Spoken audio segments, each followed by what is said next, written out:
Okay,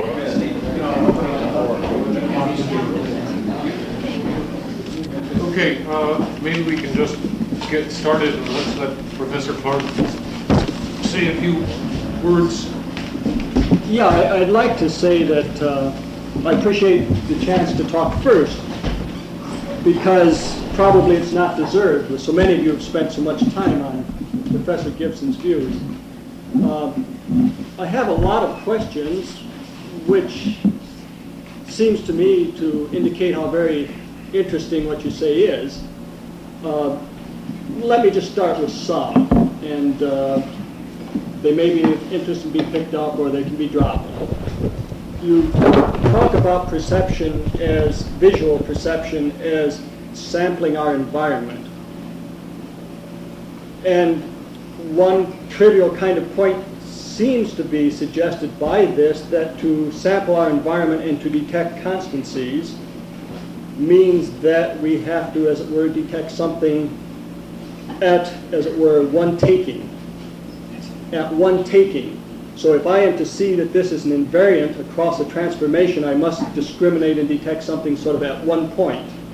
So I want to ask whether there is not perception, in your sense, but which does not involve the sequential sampling, namely which is required as presupposed by your view of the sequential sampling of our ambient visual environment. If I understand, you're asking, how do I explain how well we can perceive with a flash to vistoscopic exposure or with a picture, fluorescent picture? Can I back up just a bit from that? I'm asking, would such an experience constitute a perception for you, as you understand perception? Yes. Yes, okay, fine, swell. I'm going to jump, if I may, we can come back to follow up, but I thought it'd be better to try to get out a group of 2 or 3 questions first.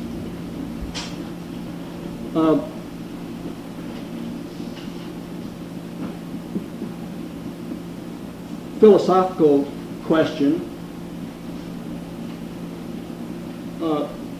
Suppose someone said, this isn't realism at all. In place of the old intermediate objects between us and what we think, Gibson has now introduced samplings of the ambient array.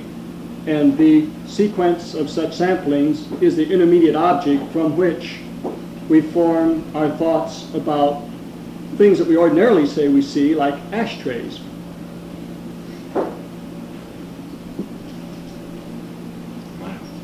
Should I answer quick to that?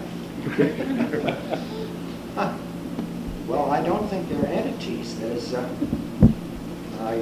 getting me in trouble, I know, because the first question, the second question, are not going to seem to be consistent. If perception occurs over time, and if perception of pictures is an exceptional case, which I'll try to handle, then I don't want to say that invariants are mediating for perception in the same way that sense data or sensations used to be. I think there's so much difference between detecting an invariant along with the detecting of the change that goes along with it. So the detecting of non-change in a flow of change, if they are correlative and parallel, is not analogous to the mediating functional sensations.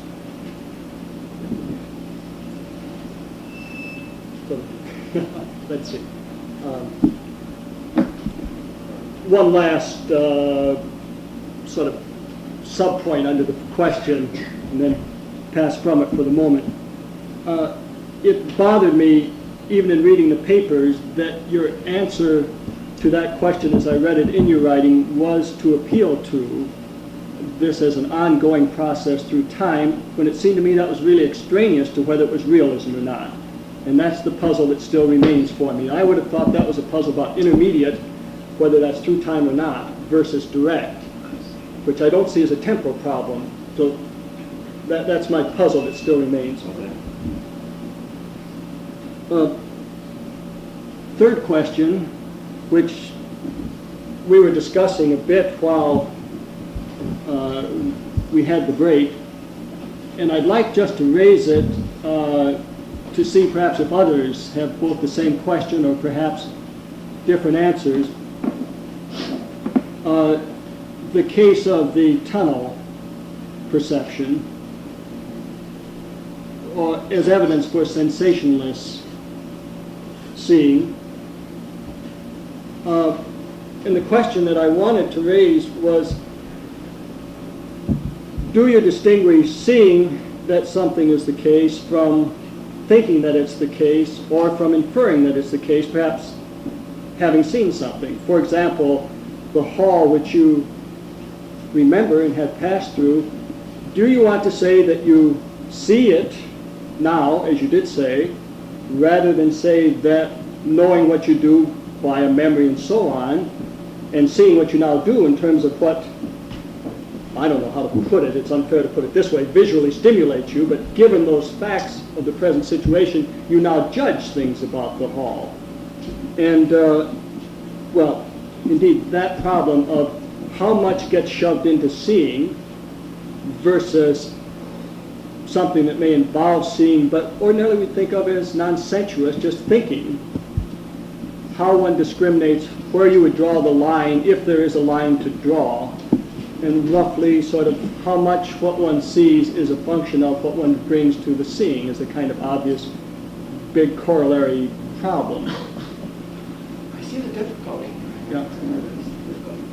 But I think that's one of these cases in which our words get in the way of our theorizing. And the traditional words we have in the dictionary, in common speech, for perceiving are apt terms. And I've got to substitute a new set of technical terms with definitions for them. And I don't think, especially for the perceiving of events and motions and changes and transformations, that the words of any language are adequate to describe what we actually perceive. That if we perceive events, but the words we have for events are all mixed up with so-called motions. George Miller, that I mentioned a while ago, has got a paper recently called A Semantic Analysis of English Verbs of Motion. And he gets 300 or 400 verbs of motion, and he correlates them and tries to find how they're interrelated. But he assumes that the words are the data, and he never has investigated the actual perception of events, the way the shop did, and I have, and people at Uppsala have, and so on. There are simply no words for the immediate experience need perception. For example, to give you the case of the Uppsala experiments, you see 7 dots on a dark screen. And these 7 dots look like 7 dots. Now they start to move, by and large, in a way that I cannot possibly describe, but maybe I can give you the impression. Excuse me, they start to move with swing. Interrupt just to understand. Do they physically move, or do you see them as moving? I'm not clear what you're describing. Well, this is a screen, a translucent screen with spots of light on it. Okay, and now if it's projected, does the projection such that the spots actually change location? That's is that right. it? Okay. So, Relative to one another and relative to the frame of the display. Right, okay. They start moving. And a lot of these motions are what might be called pendular motions. Yeah. There's one spot goes like that relative to the one above it. What you start to see is a man walking. No question about it. Just 7 spots, that's all. You see a man walking, or you see a man running, or you see a man jumping up and down, or you see a boy and a girl dancing, and you see the style of dancing in which they're doing. Now, there's a recent movie of this, which you can get. It was made by Bernard Johansson at Uppsala, and he's been working on this area, as I say. Now, there has got to be a set of what? Relations. That isn't good enough either. But the relations among 7 spots of light is sufficient to specify something as complicated as a man walking or running or jumping or dancing. And that's what I'm talking about. It's not motion, sure, in the Newtonian sense. It's a transformation. And incidentally, it's not just a transformation, because sometimes you only have 6 because one spot goes through another. And that sort of thing. Is that an answer? No. I don't think so, but maybe I ought to stop. We've used up about 10 minutes. We can pick up more or carry on, whatever you think. Okay, well, why don't we open it up? Why don't Who you should just- decide? Is anybody in charge here? You are. You are. why don't you just- I'll pick you then. Some psychologists have taken the experiment that you just cited as evidence for the claim that the mind contributes something to perception. Now, how again do you argue against this view? Yeah, well, in first place, I don't believe in a mind and a body, and I don't Okay, believe in well, a world let's just anymore. say something is So added the mind by. can't contribute anything. But I don't even think the brain contributes anything to perception. That is, I'm saying that the perception as such, including visualizing of one thing behind another, is based on these complexes of relations, or the pickup of invariants. So there doesn't need to be any contribution of past experience or of the organizing power of the cortex of the brain, or any other contribution, such as unconscious inference, Helmholtz, or such as judgment, verbal or otherwise. That is, the information's in the light. I have what my wife and I once called a discriminational empiricism, as distinguished from an associational empiricism. But Because the information's all there available. can we join forces a bit? Sure. I mean, the question which I think motivates each of us is, given a sequential sampling of our visual ambient environment, we come out saying that we see something. Now, how should we take that? One way of taking that is that given what we know and given what we see, this sequential sampling with all the invariant relations we discriminate, we then infer that or judge that or think that, it doesn't have to be verbal, think that such and such is the case, or that it's like a man and woman dancing. Now, why shouldn't we describe those same facts exactly that way rather than describe them your way is the question. I think we're on a similar point. I guess I see why. Uh-huh. I have no refutation. Uh-huh. See, in psychology, we think of that as Helmholtz, unconscious inference. Now, there have been others who've said the same thing. Mm-hmm. But I couldn't possibly disprove Helmholtz. It's not vulnerable to disproof. There are no experiments, for example, that would distinguish Gibson from Helmholtz. I don't think so. Then why I have should no we look hope at with it one first way experiment rather in that case. It's too general. Uh-huh. But I think it's simpler. That is, I think my theory requires fewer assumptions about rational souls or about innate capacities of the mind or about anything except the resonating of a perceptual system to the available invariants in life, which seems to me a simpler theory than one which postulates either a rational capacity in an innate soul or an innate capacity or a cant or May I try one last, and I really will shut up for a while. It's right on line. On your view, would it be fair to say the following: animals and people have concepts you're willing to say? I mean, we talk that way, however that's cashed out. Don't care, no rational souls necessary. However that's cashed out, we think of things having ideas and concepts. Okay? Now, we have this sequential input, say you do at this point in your maturation, and given that you see something. Fair enough so far. Gosh, now I've shouted so loud I'm losing my point.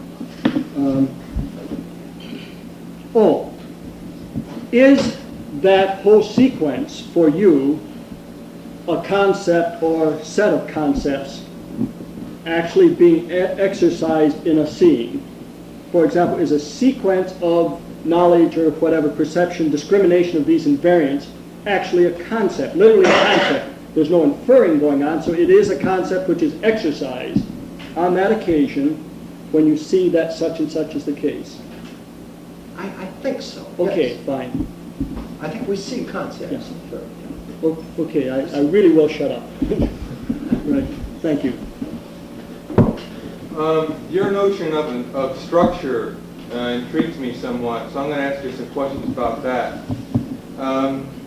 You first of all talked about structure in the media, and then later on, much later on, you drew the distinction between surface structure and deep structure, after the fashion of Chomsky, I guess.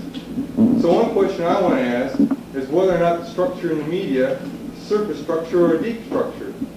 No, wait, I don't think I said there was structure in the medium. Well, the medium is structure. In the ambient light, I'm sorry. a point of observation. Oh. And the ambient light consists of these nested solid angles. You see what I mean? All right. Well, We have a that's structured array of light. I've got patchwork of sensations, so-called, except this, I want to say I have a structured patchwork of white and yellow and red and blue and green and so on. Okay, well, That's the classical sensation. Okay, the question is that structure a surface structure or a deep structure? That's the perspective structure. That's the mere surface structure. That's what we get in a picture. Okay, so it's surface structure. Yeah. All Now, right. the deep structure consists of what I get when I move around, Yeah. and your head is hidden by his head, Right. and you turn around and I see the back of your head, but I still see you, and that sort of thing. Okay, now for a deeper question. What's the difference between substance and a deep structure in an environment? Between substance, which Yeah. I talked about very briefly, Right. I didn't know what you meant, but then you started talking about structures, and you said that there are deep structures. So I'm assuming that you're willing to hypothesize a deep structure in the environment. oh no, I'm sorry, I didn't make that clear at all. You don't want to do that. What I'm saying is that the universe for me, the environment as I describe it, does not consist of matter, atoms. Right. It consists of substances which reflect light, and their surfaces, and then the ambient rays in the illuminated environment. Now what I'm saying is we perceive the character of the substances by means of their color and their texture and other such information. Right. And we perceive the layout of these surfaces, which specifies a head versus a table, by means of invariants of the same kind. Okay. Do you think substances have a deep structure? No, That's just bad news. the No. deep structure is what remains invariant under perspective transformations as you move around. Okay. Well, I was kind of attracted to equivocating substance with a deep structure, since a substance is something that... No, I didn't mean that. I meant by substance, it's my substitute for matter. Oh. See, solids are substantial, liquids are less substantial, vapors are still less substantial, and so on. That's what I meant by substance. Yeah. I want to go back to something Clark raised earlier, but it's about the statistics, G-scope stuff. Yeah. Now, you said at one point, and I take it you want to stick fairly literal to this, that perception is always the extraction of invariants, and invariants can only be defined over time. Now, in a statistic experiment, I know this was coming up, I knew this. there doesn't seem to be enough time involved. So now, how do we handle that? That's the worst problem for my whole theory. And that's why I haven't got this booklet, partner. That's why part 5 is going to be on Victoria mediated perception when I start public. I think I'm going to say that that a picture is simply a frozen structure over time. It's what you, and a stethoscope is a device for giving you a flash of structure, which without change in time, which lasts long enough that there's latency and so on. This is how that's the point. And that even in a short time, or even in a long time as looking at a picture, you can still extract some invariance over time. And it's analogous to the kind of extracting of invariance that my wife has been investigating in reading. That is, alphabetic symbols consist not of forms, but of invariant differences between each letter and all the other 26 letters. And if you begin to think about what I call formless invariance, then I think one can reconcile, those are the deep structure, formless invariance, not forms, with the features of changing forms that specify important things, like the letters of the alphabet in relation to one another, or like your face versus his face, or like one animal versus another animal, or like the, or still better, you know, the case of the stickleback who recognizes her mate because he dances in a certain way. Right. Okay. Well, let me. Okay, I think I can get the same thing from this point. Let's see how this one goes. If there were no change over time to specify an invariant, then on your theory we wouldn't see anything. I can't claim that. I mean, it would be like living in a gunstone. Right? But now, in the tachistoscopic case, you've got at one moment just blank, right? At the next moment, the image. At the next moment, you're going blank again. Okay. So now you've got change over there. Okay, you've got the change that you need. Can we define the invariant structure somehow in that way? I think that may. That's what I want to try to do. But I agree, it isn't very clear. Yeah, because you don't have any of those nice perspectival transformations that you've got in the other, kinds of cases. So you can't pick up more and more information, but yet we seem to get quite a lot of information out of that, which on your theory we shouldn't, have in that flash. The tachistoscope. Look, to give you an honest answer, I cannot explain perception mediated by a tachistoscope. But I have decided that I am not going to try to explain all the experimental evidence of experimental psychology. I am going to concentrate on the kind of perception that occurs in life with a moving observer. Now, someday there will have to be corollaries added to this theory that will enable me to explain how well we can perceive under tachistoscopic exposure. But I haven't got it here yet. How about that?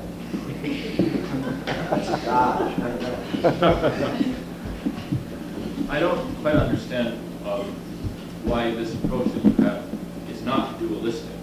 I understand why it's not mentalistic or behavioralistic, but it seems that when you talk about an observer moving and you talk about ambient light, you're using fundamentally different terms to describe those two. And isn't that dualistic? Say it again. What are the fundamentally different terms? The terms which you use to describe the observer, this eye mechanism or whatever, is a localized something that's moving, and ambient light. Now, am I not understanding you on that? Oh, well, I agree there's a difference between the observer and the light that he is surrounded by. And if that's a dualism, then I'm a dualist, but I don't think that's dualism. That's not mind, body, or physical, mental dualism. It's not Cartesian. It is a dualism, that's all. Oh, sure it is. What I vaguely try to say is the reciprocity of the observer and his environment, each implying the other. I don't think it's not a duality, I don't know, maybe it's a duality. That's perfectly true. You have the environment, then you have light with information, then you have an observer, and they are related in this way. Yeah. I have a very short question. I hope it won't take. Why do you think, as you said at the end of your paper, that the remark that Miller made signals a return to some kind of mentalism? That's a fair question. Why do I? Well, let's see. I ought to have the quotation here, but I don't. What he said there is experience. What we do is perception consists of the slicing up, categorizing, cutting up all these operations that we make on experience. And we store these in memory, and that's how we know or perceive. Now, he didn't say experience of the world, perception of the world. He said experience, which goes right back to Descartes, doesn't it? To the realm of experience and the stuff of consciousness and all that sort of thing. That seems to me mentalism. Oh, I see. I wouldn't have thought that experience meant that. I would have thought it meant something much more general, just whatever you want to take perception of the world to be. But if that's what you think he meant, I guess it is mentalism. What reason is there to think he meant that, though? I don't think there's a realm of experience and another realm of physical objects, matter. So, experience is always of the world. That's why I mentioned perception is of. Experience is always of. It's always an act. Maybe incomplete, but it's a performance. Just ask, this leads on something I was wanting to try and clarify a bit. You see, I think I get it right, the contents of consciousness, sensations and percepts are incidental. Which, I'm sorry? The contents of consciousness, sensations and percepts are incidental to perception, I understood you to say. Yes, sensations are certainly incidental. Yes, well... And percepts, if we mean contents, are incidental. Well, this is what I'm querying, because I'm not quite sure what maybe we're meaning different things by this. But I'm puzzled, you see, to see how perception could occur without what I want to call percepts or contents of consciousness. I mean, what would it be like? So does Clark, too, I know. He's puzzled by how one can have percept of the environment without having any sensory symptoms. Yes, so any sensory presentation, if you like, to that way. Judgments. No, not judgments. Oh, not judgments. No. Keep judgments out. No. Well, I think that in the case of very naive perception, without any self-conscious attitudes or any introspection or any examination of experience of consciousness or awareness, that a man in an emergency detects the affordance of danger. Oh, I'll take in case, my wife's case.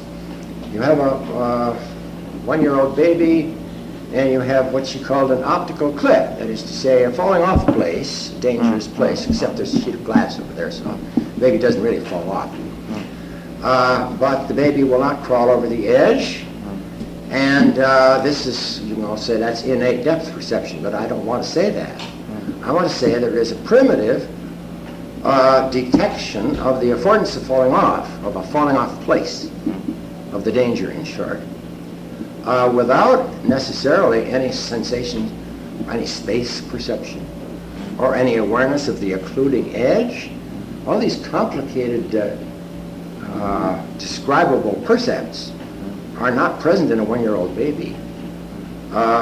See, I look at this edge here, and I can see one surface way down below another, and that simply by virtue of the set, by virtue of the layout, the complex arrangement of those surfaces, does in fact specify falling off place. And all the child needs to perceive is the danger, the affordance, without the details of either sensation or of the changing pattern of structure or anything of that sort. Yes, but these are very special cases. You see, I took you to mean that these were incidental to normal perception, what we're doing all the time, not to one of some special cases in which they're incidental. Like what babies are supposed to sense, or people, you know, suddenly aware of something they can scarcely see. You see, what I'm getting at is I think there's a certain amount of cross purposes here, because I would regard, you see, the detail that one's aware of when one's aware of these invariants and structured surfaces and so on, all the color and the shape and so on. There's a sort of sensuous presentation of it, which is how we tell one color from another and so on. That would actually thought, why not call contents of consciousness? But what you seem to be battling against, I think, is not how the thing seems to the percipient in this way, but against a theory that things are happening somewhere in the mind, or if there's no mind, somewhere in the brain or something.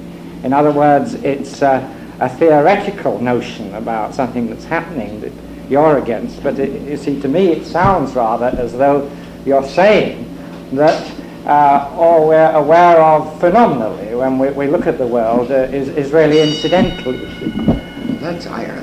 Maybe that's too strong a claim, Charlie. Is that your point? I think perhaps it is. I do it for dramatic purposes. And I only want to say that we should study naive perception instead of analyzed perception. See, I consider my role at Cornell to get rid of Titchener. And to do away with introspection. Yes.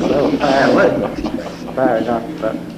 Now, one can, with great difficulty, there have been some phenomenologists who say it's possible to introspect on the higher order variables and the meanings and so on, naive introspection. And I don't know, I sometimes think I can take the attitude of perceiving a falling off place as such without going into the analytical details of what it consists of. But you're right. The only cases of sensationless perception are rare, at best. So maybe I only do it for theoretical reasons. Yeah, that's yeah. Or no, you're next, I guess. Yes, I'm interested in the contribution of the, well, I don't want to say mental, but I want to say the brain or the species in perception, okay? Now, you made the point that the 7 dots is an example of perceptual pickup, okay? And it's enough to specify that it's a human being walking, dancing, whatever it is. All right. Now, the question is, the real question I want to ask is, would another species besides the human being recognize this as a dancing individual? Okay, now the question is further, between members of one species in threat displays or something like that. Now, is that perception? If that is perception, then why do not other species recognize it? Because they have perceptual systems in different species at the time of birth have matured in such a way as to resonate with the information that is important to that species. And the stickleback recognizes a male stickleback by a kind of motion patterns. Okay, so then the brain does contribute to perception. Contribution, that's another issue. Well, I We're thought talking initially about the it brain, was, the seat of the mind, actually. well, maybe the seat is a gene more The than. brain is just an organ like the eye. You take out the brain, you're blind. You take out the eye, you're blind. Turn off the light, you're blind. There's nothing special about the brain in this approach. The brain is simply a central organ in a whole circularly organized system that resonates with information. But the information then is different for different individuals. Quite different for different individuals and quite different. That's the information is available, but different species pick up select different parts of the infinite possible information because they're interested in this kind of stuff. Well, then how does selection take place? Partly by internal filtering, but largely by the kind of activity I described. That is, the fish's eyes are designed anatomically to pick up those invariants which are relevant to it, those affordances of the world which are common for the fish and the primate.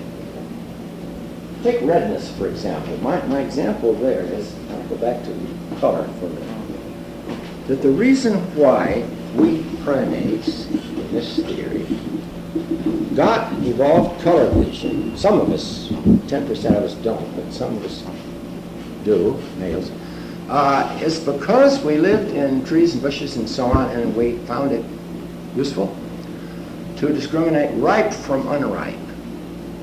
So the primitive meaning of red and yellow, of the warm colors distinct from the cold colors, green and blue, is ripeness versus unripeness, maybe. So that all this complex phenomenology of colors may simply come from an evolutionary tendency to notice fruits and vegetations and flowers and this, which specify something quite meaningful in the world. And that we ought to get back to that. Now to me, now that I've got this idea, to me red doesn't look warm anymore. Red looks ripe. Richard used it as a black person. You mentioned the importance of reciprocity between the observer and the environment. And I was wondering if you would distinguish your view of this reciprocity from that of the transactionalists. From that at home? The transactional psychologists. Oh! I said yes.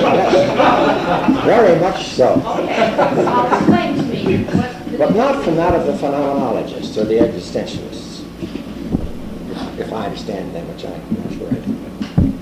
But the interactionists, not the okay, well. that theory of, well, the psychologist, forget it.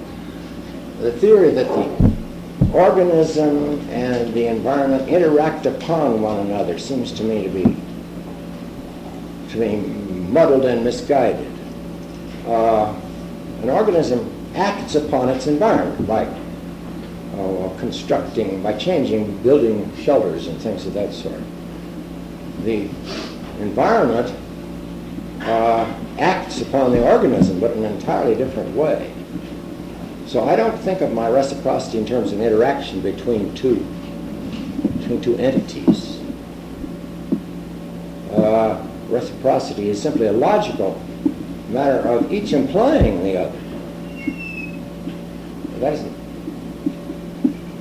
Now I shouldn't have.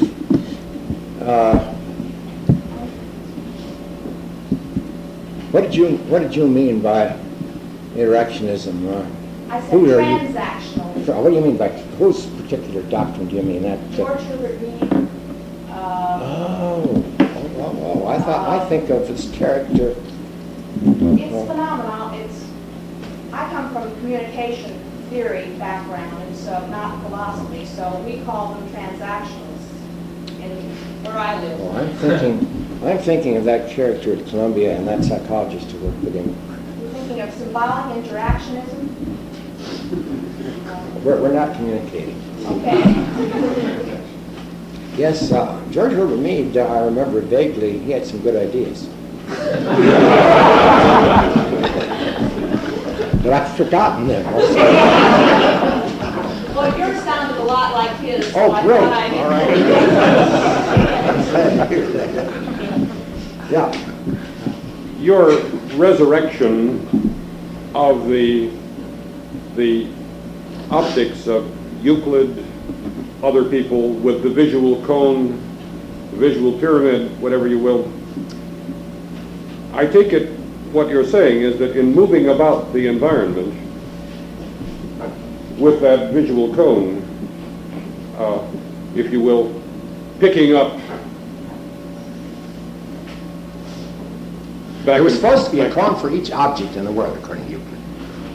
Okay, well, your nesting cones, whatever you will. Yeah. The cone goes so, huh? Yeah. Point at the eye, base on the And object. you can make a cone for each object in the world, depending upon how narrow you want to make it within the cone, within a larger cone that picks up your heaven and earth and all that. Huh? I take it that the moving around produces patterns within cones. The reversibility business produces patterns within cones, within cones, within cones, however the hell you want to go with it. Now,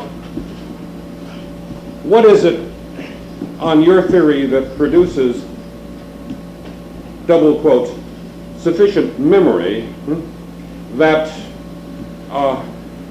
if the cone is the thing, and you don't want to specify either end of it, and you want to talk about a system, the system has got to include memory, I take it, somewhere along the line. So that the pattern invariance, cones within cones, however it goes, the pattern invariance gets sufficiently etched that you're not simply having a snapshot, which might even be cones within cones as well. Am I communicating at all? I take it part of the deep structure idea in connection with the cone thing is that this time around, as I look, low back here is a blackboard, a green board. And I could walk around the damn thing, and it would fit into a pattern of cutting a different way, cones within cones. So that I've got blackboard next time around, and I've not just got, however it goes, I've not just got a random set of snapshots unconnected. Well, can I be more explicit about this so that I can try and understand? Be much more so, please. There is a rectangular surface in the world, and it's rigid and it stays rectangular. It's got Sure. right angles and it has constant dimensions and so on. Now, as I walk around, let's see, right here, I've got a rectangular retinal image, so-called. Well, Or what I want to call it. I don't want to say I got a rectangular optical pyramid, solid angle. Sure. So the perception of a rectangular object is easy in that case. But this happens to be the only point at which that will be rectangular. At all other points of observation, it'll be a trapezoid. Now, the family of perspective transformations, all of which but one are trapezoidal, and which as a limit come to a line by foreshortening, contains the invariant information to specify a rectangular blackboard or green board. That's my whole point. And the transformations, perspective transformations and the foreshortenings and the minification when I move back and the magnification when I move forward specify my locomotion. Now that's what I really meant. Can I And, go. How then, on this, if I can get where I think Bob Turnbull was going, how then, when you move around the thing and you've got that, and then you come back, reverse your thing, do you know you have the same thing again without memory? I don't think you have to know. Or how are you aware? Oh. I mean, you're sometimes you see the same thing. Wow, if you will allow me perception over time is something I said. If you will allow me to assume that I've got a system here, I don't know how the system works, but it doesn't work by storing up images or memories, such that if there are the cross ratios that are the same, and the rectilinearity is invariant, and certain other features of that family of transformations are invariant, then that fact specifies the invariant object. Right, so in that case, we can get that in both cases, we're seeing a rectangle of the same shape and all of that. How do you get the sameness? That is, how do you get it's the same one you saw before? Recognition. I thought I had eliminated that problem. Have you just... See, recognition implies, the theory of recognition which says the present sensation gets up to the brain, makes contact with the trace of the previous sensations, and only then constructs a rectangular blackboard. That's the problem of size constants and shape constants. Right, yeah, no, I'm sorry, I think we're missing each other. The point is this, look, on your theory, we walk in here, and all of a sudden when we're looking straight onto this, we're resonating to this rectangular bit of information, all right? Now, that's fine, let's go out. We come in again. Again, we're in the same position, we're resonating to a rectangular bit of information. Now, without memory, how do we know it's the same rectangle as it was the first time? Right? I mean, we got the rectangles in both cases, and you accounted for that. All right? But I mean, if I give you images and that and faces, how do we get the same face? Isn't It's that a where you get radical the answer. It's in the light, not in the light. Then, yeah, that's exactly the question. I wanted to elicit that kind of response. And let me put it even more specifically. What you do is, instead of having the stored information, as it were, in the brain or somewhere along the line, the stored information, to put things very misleadingly, is right there in the visual tone transformation by resonance, the whole bit. That's very odd, because the second Yeah. time, it's got to be different information than the first, because the second time you not only see it, but see it as the same. So if it's a... Now, you're talking about coming back the next day and seeing this blackboard and saying, oh, yes, sorry, that's the same blackboard I saw yesterday. Or are you talking about just going barely to the edge of the row, in which case the blackboard becomes a line and it comes back into vertical kind of shape again through all the trapezoidal families? The identity in that temporal series is easy to specify. Yeah, because then you have the continuity. Yeah, because then I... Yeah. We want a broken Yeah, sequence. but now either go into the next room or come back the next day. Right. Now I have to add, that's what I was trying to... Got a whole chapter to try to write this right now. I have to add the hypothesis of the transitions between the vistas as another kind of continuity. Look, you see, I want to say, Kafka said he could perceive the room behind his head. I agree. Phenomenologically, I can perceive the room behind my head. Now, I haven't turned around and looked for several minutes at least. But that is enough continuity, because my head is always moving and I'm always getting a sample of this sampled array, which gives me enough continuity so that I can at least visualize the environment behind my head. Now, if you'll allow me that, I want to extend it to moving through the world. And at some point, I'll extend it to a comprehension of the whole environment that I have explored. Can I push that just a little, too, in the same way? I mean, in the Brentano notion of the act, unintelligible as it may be, there is at least this much going, that by a certain act, allow that to go simply, having these visual stuffings, I can perceive the whole room, including the room behind me. Now, what you want to, but that act, Brentano, of course, located in the mind, and you want no part of that. What you want to do is to specify my perception of the whole room in terms of continuity of that visual transaction, which you understand in terms of the old-fashioned visual cone, and then old-fashioned, forget it, with its nests and other nests, so that I can indeed, even though I'm seeing only part of that blackboard, I might get myself into a situation where continuously I would not, where only part of that blackboard is reflected in the visual, comes through the visual cone, I would nonetheless be seeing the whole blackboard. But the act gets placed now in the visual cone, or if you will, the visual cone, one end of it and your surfaces. I guess so. Yeah. I don't want to put words in your mouth at all. What I want to do is I'm a perceptual empiricist. I want to extend the notion of perception and take away from the notion of memory. Why don't we see it at home then, or do we? I mean, you've made this sequence so long, but it allows us to interrupt by going into the other room and back and still seeing. Why don't we see it when we're at home?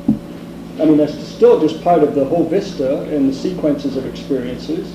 Do I then see the blackboard at home? When I am New York, yeah. at work, I walk to work, or else I drive sometimes. And in my habitat now, not for the whole environment, not for Columbus, Ohio, but my habitat is one which I can visualize, and that's how a rat can find its way about in a maze. Visualize is the same as see or not? It's very close to, it's almost seeing. I can visualize my house when I am in my office.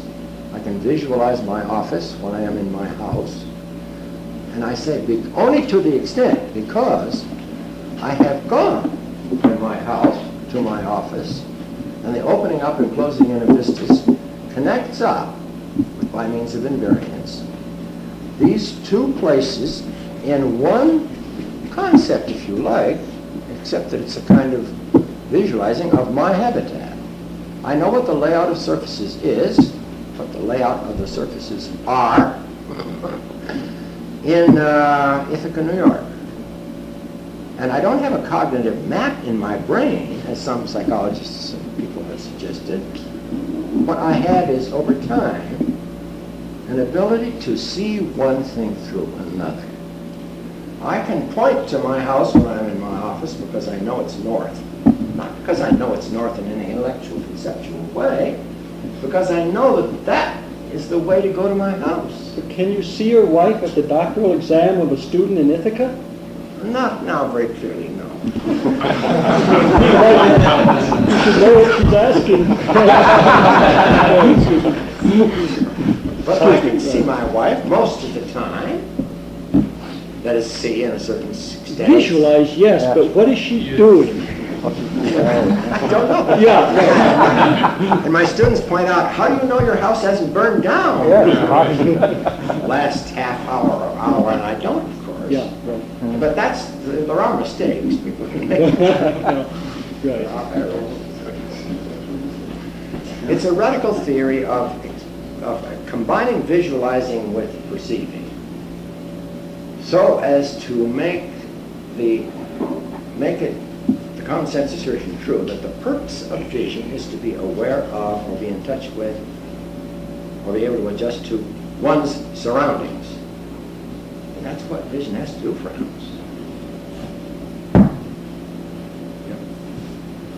At the end of your paper as well, you also said, you said many times in writing, that on your theory, what you have is direct perception of the physical environment.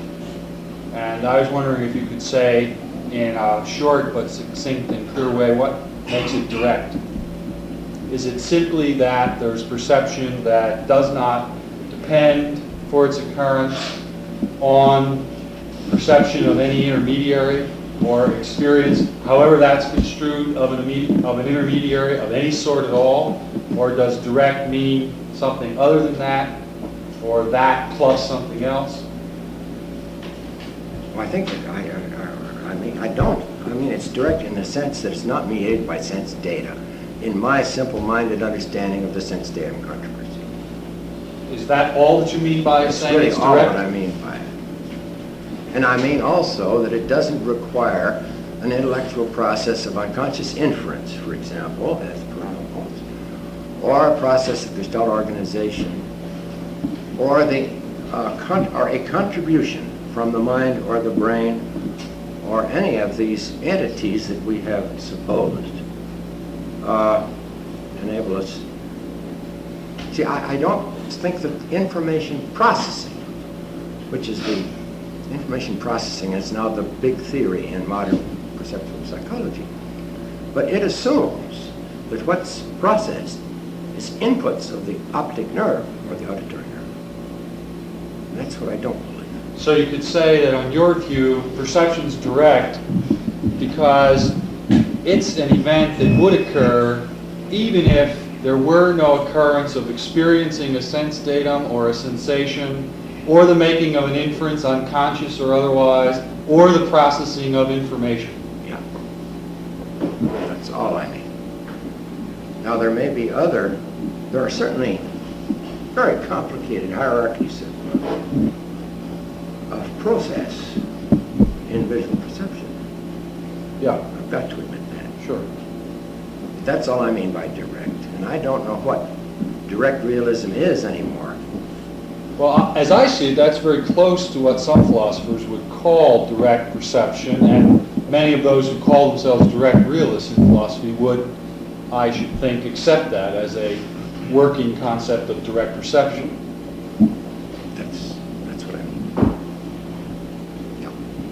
do you include as part of your theory of perception, let's say the end result being that we have some sort of what we would call cognitive notion?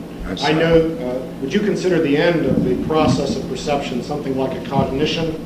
That's a tree, that's a chair, that's a table. No, that's part of what that's part of why it's difficult to understand what I mean. I don't think there is any end process. I used to. I mean, I was taught that the act of perception begins with the object, and then there's light reflected from the object, and then there's an eye, and then there's a lens, and then there's the formation of point-to-point correspondence between the object and the retinal image. Then there's excitation of the rods and cones, and then there's all kinds of process, on. Then it gets into the brain, and then there's a sensory process in the cortex, and there's an association error. That was a train of events, causal train of events in perception. And that's just what I'm rejecting. I don't think there's any end to perception.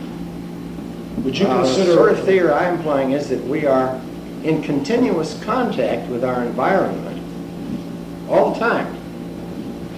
Even during sleep, there's some sort of contact with the environment.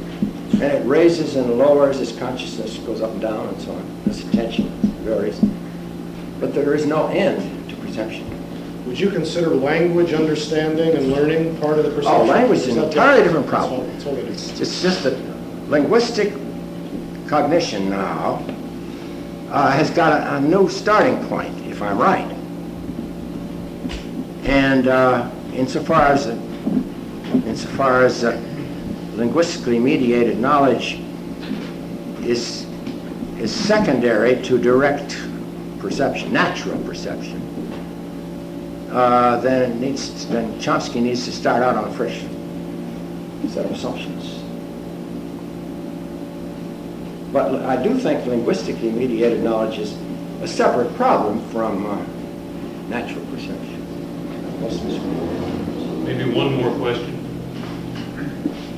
Well, there's one back there. At the risk of changing the subject, early, I think I heard you throw out Mueller and Wundt directly, and by inference, Gelbart, which is okay. I think I heard you throw out I as camera, which The I as a camera, yes. which pleases me. But I have a particular problem.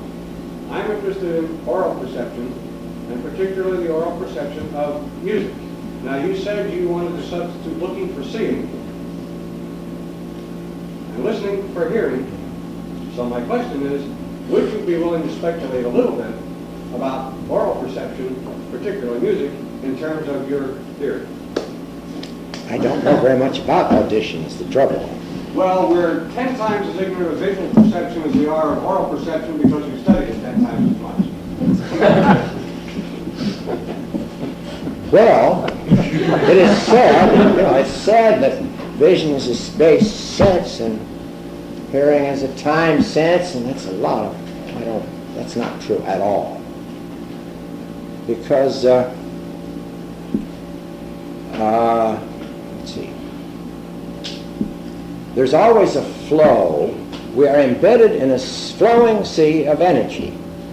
We live in a flowing sea of energy in the environment, including acoustical energy as well as visual, optical, radiant energy. And we perceive both the changes and the non-changes. And that's true for either the flow of sound at the ears or the flow of changing light at the eyes. And I think there is more similarity between auditory perception and visual perception than a lot of people recognize if you accept this set of assumptions. And well, that's about as... Oh, and one other thing, I agree thoroughly with Chomsky's idea that the comprehension of structure is what is important, both in vision and in speech comprehension. But you spoke of speech a little bit ago in response to his question as a mediating kind of a thing. Yes.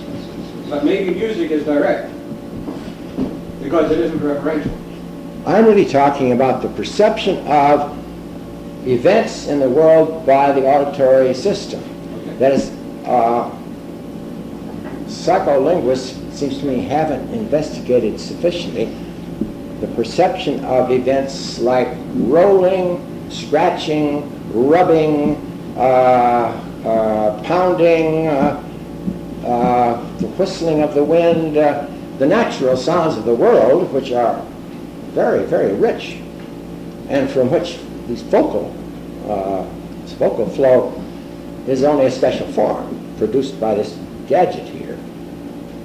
So there's a lot in common, but that we ought to, I would say that as auditory psychologists, what we ought to do is we forget about frequency, intensity, and timbre, the so-called sensations of hearing. Forget about it. They have absolutely nothing to do with the perceiving of events, including these articulated auditory speech events. And that maybe then we'll begin to understand invariance. That's the best I can do. I think we'll call a halt to the proceedings now. If anybody is interested, we will be, if everybody is amenable, we'll be going out for a small drink, probably at the Blue Danube, since it's the only place within 5 miles that you can hear. Thank you very much.